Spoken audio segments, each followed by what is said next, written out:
Hello बच्चों, let's hear the question. So the question here is vapor density of a volatile substance is 4 and CH4 की है 1, its molar mass will be.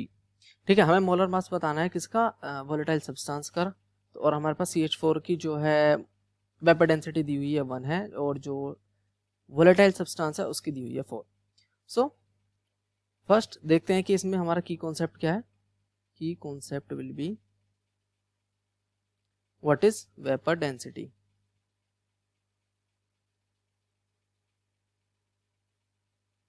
So vapour density क्या होती है कि it is basically relation होता है किसके साथ, हाइड्रोजन के साथ में हमारा।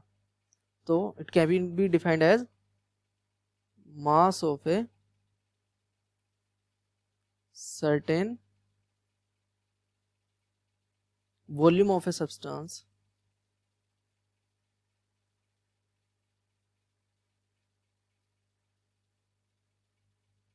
divided by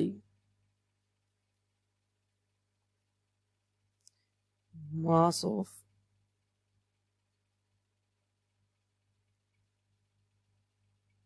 same volume of hydrogen।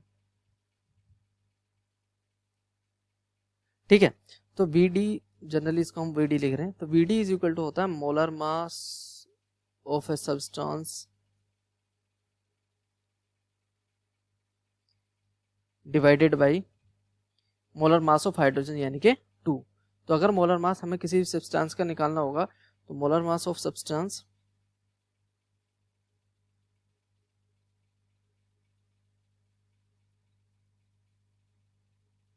Equal to Vd into 2। Vd यानी कि Vd is equal to vapour density.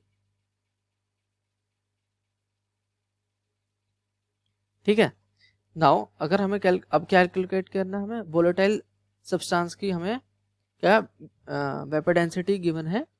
Vapour density of volatile substance is 4 and CH4 की है वोलेटाइल सब्सटेंस की हमारे पास Vd ऑफ वोलेटाइल सब्सटेंस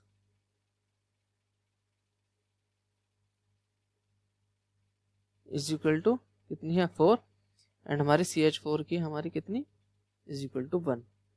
ठीक है, ये हमारे पास गिवन है। नाउ अब हम लिख सकते हैं कि molecular weight of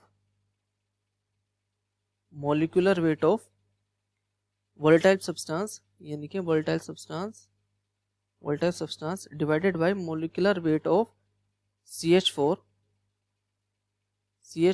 is equal to Vd यानी कि किसका, वोलेटाइल सब्सटेंस का, divided by Vd of CH4 volatile substance which is equal to 4/1।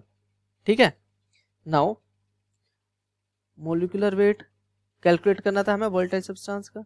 ठीक है, divided by molecular weight of CH4 कितना हमारा 16 which is equal to 4/1। Then molecular weight of volatile substance will be equal to 4 multiplied by 16 which is equal to 64 ग्राम। ठीक है, तो ये अपना answer क्या है 64। C is the correct answer for this question. Hope you understood well. Best of luck. Thank you.